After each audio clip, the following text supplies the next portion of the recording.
September 11th, 2001, I had made a last-minute trip down to Washington, D.C. to fill in for Lance Armstrong, who had to cancel for a health event that Newsweek Magazine was doing. It was an all-day confab looking at trends and cutting-edge stuff in the field of health for a special issue that Newsweek was going to be doing. And I was the keynote speaker since I was filling in for Lance. So I was the first up for the day, and I had worked really hard to come up with a speech since it was last minute, and frankly thought it was one of the better addresses I had ever given. I was very pleased with myself. And when Rick Smith, the editor of Newsweek, came up afterwards to thank me, it wasn't nearly the effusive appreciation I expected, because he said, thank you so much, Deborah. He was distracted. And he said, I know Deborah needs to leave to go cover some breaking news. And I thought, well, that's a nice way to, let me get out of there so I can catch my flight to go back to New York to do Inside Edition. So Smith then proceeded to say to the group assembled, I need to tell you about some news events that are going on in New York. An airplane has just hit one of the towers at the World Trade Center. And there's a situation going on in New York, and we're still trying to get information about it. I immediately started digging in my purse to try to find my cell phone to call New York to find out what was going on. Got out of the room, got onto an 800 line, a 1-800 number to our office because the normal numbers weren't working. And of course, we later learned that all of the cell phone tower repeaters were located on top of the World Trade Center. Plus everybody in New York and America was trying to call their loved ones and friends in New York City. So the lines were jammed. I found out what was going on. I thought, okay, fine, I'll just, jump in a car and get to the airport real quick and get to New York. Of course, they had closed the airspace. Now I'm stuck in Washington, and I am watching the coverage on television, trying to figure out how am I going to do my television show since I can't get to New York. And the people at Newsweek also owned a bunch of television stations, including in Washington. And so they were able to help me get the television facilities I needed in order to do Inside Edition. So I was on top of the Chamber of Commerce on the roof with the White House behind me, and you could see the snipers about every 15, 20 feet on the top of the White House. By the time I was doing Inside Edition, the story was very different from one airplane had crashed into the World Trade Center. Obviously, the second plane hit, the towers collapsed. We knew that America was under attack. The third plane was crashing into the Pentagon. The fourth plane was headed west and then made that hairpin turn over Ohio back toward the East Coast.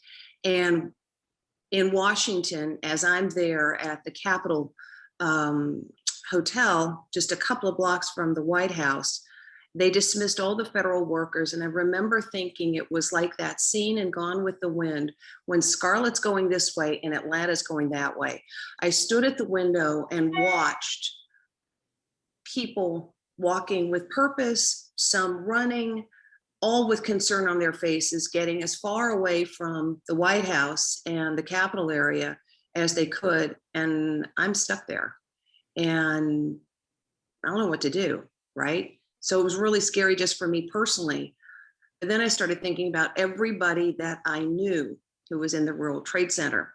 And I kind of did a Scarlett O'Hara. I can't think about that now. I'll think about that tomorrow, because that wasn't a thought I wanted to go down. So now it's just like, get the show on the air, figure out a way to get this done. And then the Pentagon got hit. And so as I'm standing on the rooftop a couple hours later doing Inside Edition, you could see the smoke of the Pentagon over my left shoulder. And what you would occasionally hear with me raising my voice, trying to drown out the sound, was the screech of the F-16s that were by that point on combat air patrol up and down the Northeast corridor. And they flew so low, it was almost as though they could part your hair. It was, I have chills as I say that. It was an out-of-body experience. It was something unlike anything any American had ever experienced domestically on our own territory. Before I was on the rooftop, though, as I'm on the phones trying to figure out how I'm going to get my show on the air, the gentleman who had booked me for the speech came up to me, and he was absolutely ashen in his face. And I said, "Oh my God, did you did you lose someone? Was there someone you knew on one of the planes or in New York or at the Pentagon? And he shook his head and he just said, no, I was supposed to be at Windows on the World this morning and at a conference. Remember, there was a conference going on and all those people died. He said, I was supposed to be on the top floor of the World Trade Center, but I didn't go because I've booked you so many times for speeches. He said, but I've never actually heard you speak in person. So I wanted to just stick around because they were based in Alexandria. I just want to stick around and hear what you had to say. And I remember holding his hands and just, we both said a prayer, Lord, thank you. That's all you needed to say. And it was just one of those moments, like we've heard so many from 9/11, where if but something would have been very, very different. So I did the show and I made the car service car that was supposed to drive me to the airport just wait. I thought, fine, he could drive me to New York. And then he told me, no, we can't. We're not allowed to cross state lines. And by then there's no rental cars and everything's shut down. So I thought, well, what the heck? I'll go wait at the train station. And it was kind of like the Polar Express. Out of nowhere, this train appeared and you heard the announcement, da da da da da, Trenton and New York Penn Station. I'm like, great. I ran, I got on the train, got up to New York. The sun, I guess, had dropped below the horizon, but it was still light enough to see. As you came across New Jersey, you could see lower Manhattan and just the huge cloud of smoke made real for me what I had been seeing on television all day. And got into Penn Station. Of course, there's no taxis, like, no worries. Got, I'm in my working lady outfit. I got my heels on. I got my little rollaway bag. And I figured I'll just walk to the Upper East Side. It was, I don't know, like Penn Station's in the 30s and we lived in the 70s. So whatever that was. So, it's like a couple of miles, no worries. Walk over to Madison Avenue. Again, this bus, Manhattan bus, appears out of nowhere, MTA. And I have a bus card on me and I have enough change. I don't even know what it costs to ride the bus, right? I was always taxi cabbing everywhere. And I got on the bus. I said, I'm so sorry, I don't have a bus pass and I don't have any money. He said, lady, it's all for free. We just want to get you home safe tonight. I was like, wow. So that was a Tuesday. And it was a beautiful Tuesday in Washington and a stunningly gorgeous Tuesday in New York. And it happened to be primary day. And keep getting those chills. My really good friend was working at Citigroup and had been conducting a conference in a meeting in one of the conference rooms. And he could see from where he was, they're high up there, he could see something bad was happening. And then they found out what was going on. So he dismissed everything. He told all of his people, go home, leave the city if you live outside New York. It just seems like the right thing to do. And he was at the train station going back out to Long Island where he lived. And a gentleman who's a friend of ours, goes to our church, was coming off the train in Penn Station. They just happened to bump into each other. And my friend said, and my friend worked at Aon, which was in, I don't know if it was the North Tower or the South Tower, but they were located down in World Trade Center. And my friend said to Frank, don't go to the office. It's really bad down there. And he said, how come you're just not getting to work? And he said, well, it's election day. I was campaigning for Mayor Suozzi. Tom Suozzi was running for Congress or county executive or something. He was running for higher office. He said, I was campaigning for Tom Suozzi, and that's why I'm late to work. And my friend said, I think Tom Suozzi saved your life because he was campaigning. Otherwise, he would have been in his office. And I had two friends who actually were in their offices at Aon. They were members of my church.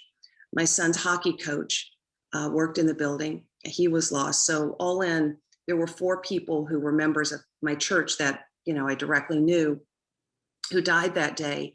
And I was a Sunday school teacher. And so on Sunday, which would have been Tuesday, 11, 12, 13, 14, 15, like the 15th, I guess, go to the Sunday school director and say, what are we supposed to do? Because it's going to be, standing room only in church. And they even did an audio thing because the overflow went into the fellowship hall. And I know kids who have never been to Sunday school are going to be in Sunday school. And what do you want us to do? And she said, stick with your lesson plan. I'm like, really? Okay. My lesson plan that day was an Old Testament story, and I won't remember where it is, but it was about the old lady who didn't have very much flour and didn't have very much oil, but the Lord had always told her to be, giving and kind to passersby.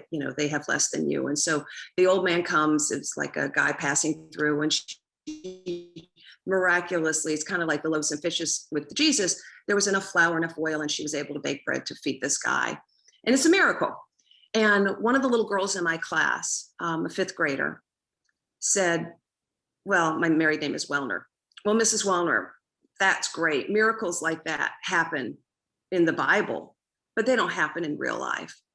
And this little girl was named Hope because her two brothers, her mother was expecting her when the family found out that her two older siblings had Duchenne's muscular dystrophy, which is an inherited gene that the mother carried. So it was, needless to say, an incredibly stressful pregnancy, not knowing what was going to happen.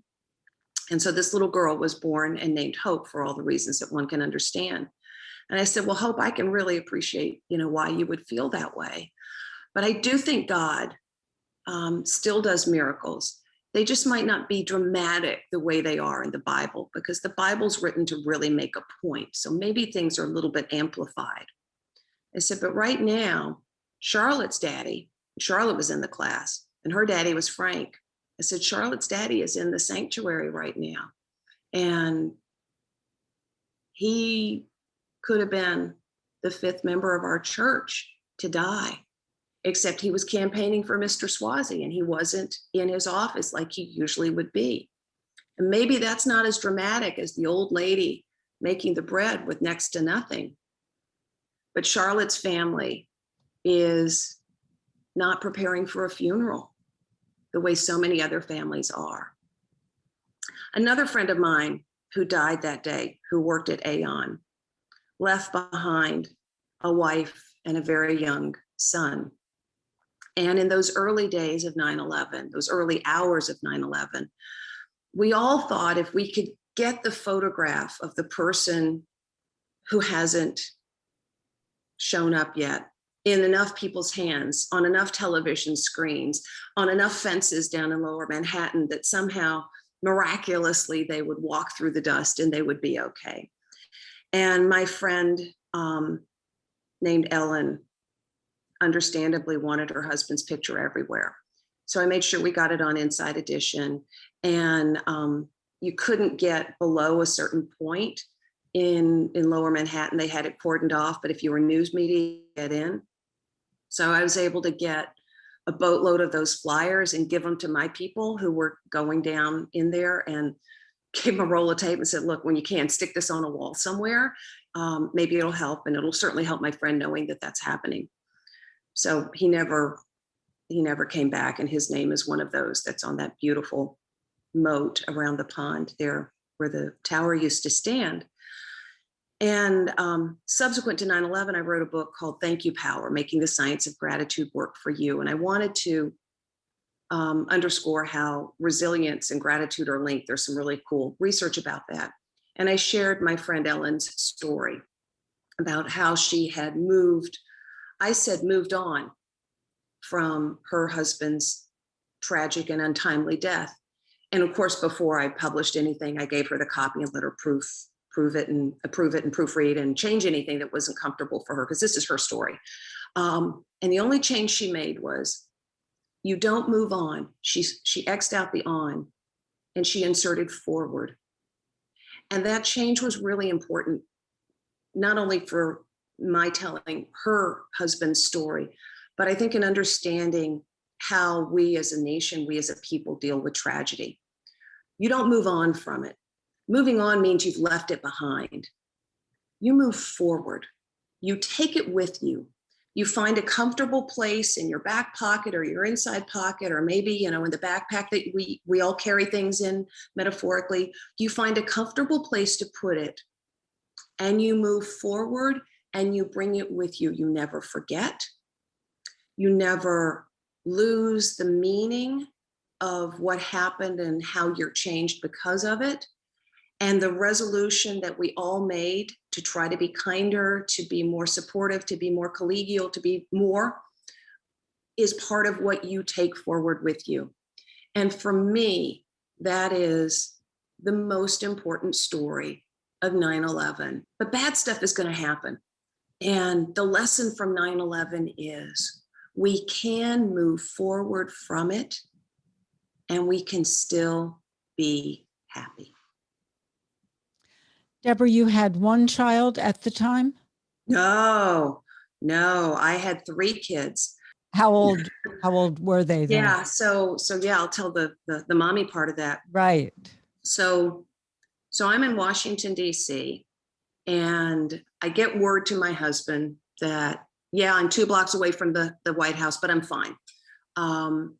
My 2 sons, one was in 4th grade, one was in kindergarten, and my daughter was in nursery school. And the school that my boys attended was very much stiff upper lip. We were like the post office: rain, snow, sleet, hail, and terrorist attacks do not sway us from our sturdy rounds. And my husband went up to the school to see about getting the kids out. And the school said, no, I think if it's okay with you, we're going to keep the boys here, and we're going to try to let them have a normal school day. And if they ask, we will let them know that, you all are fine, your family is fine, if they ask, but we're not going to interrupt class. We're going to try to keep things as usual as possible. And that was probably a good thing, because once I got home, certainly, and I'm sure during the day while my husband was there, the TV was on and you were watching the coverage, and the coverage was horrific. My daughter was in nursery school, and the babysitter went and got her, and she was home, and we just kept her away from the TV. But it's very interesting. My older son was 9 years old, and he knew I was in Washington, and another boy's mom was also in Washington, and that woman's business required her to call on occasion on the Pentagon. So that little boy was terrified that his mother was at the Pentagon and had probably just been killed. And he is understandably expressing his worry. And my son goes, oh my God, my mom's in Washington too. She's probably dead. So I, from that moment on, would not only tell my family, including my children, where mom was going on a business trip, but I'm going to be at the convention center in Chicago, or I'm going to be at the so-and-so arena. So it wasn't just I'll be in Washington. I'll be in Washington at, I forget the name of that hotel. It's the one that's 2 blocks away from the White House. I'll be in Washington at the blah, blah hotel, and I'll probably be leaving there around 11. And that fear, that worry, I never wanted my kids to experience that again. But that was another surprise when I got home and he told me, Mom, I was sure you were dead. What were their fears in the days after? Because I remember my children had fears. I don't specifically remember them expressing, oh, I'm afraid of this or I'm afraid of that. I mean, obviously we lived on the East Side, Upper East Side, and even, up in the 70s, you could smell what was going on down in Lower Manhattan. And we were baking cupcakes for the firefighters, and we were doing things like that. What I was trying to do was trying to keep it positive. And, we would go by the fire station, and they probably didn't want to eat cupcakes made by little kids, but I hope the thought was good enough for them. But we would make a point of going by the fire station, going by the police station, and just anybody who was outside, the babies in the buggy, were like, thank you, we really appreciate what you do, which was kind of all you could do with little kids. We did not leave the city. We had friends who were so afraid of being in Manhattan that they left town, and they literally took their kids out of school and moved. We didn't do that. We hunkered down, and, we're New Yorkers. Or were at the time anyway. Anything else you want to add? No, no, I think what you're doing, it's interesting. Who is it that has the motto, never forget? It's a state, isn't it? Like on the license plate or something. What's that from? I don't know. For me, it's the 9/11, 9/11, right? never forget. Yeah. Yeah. I think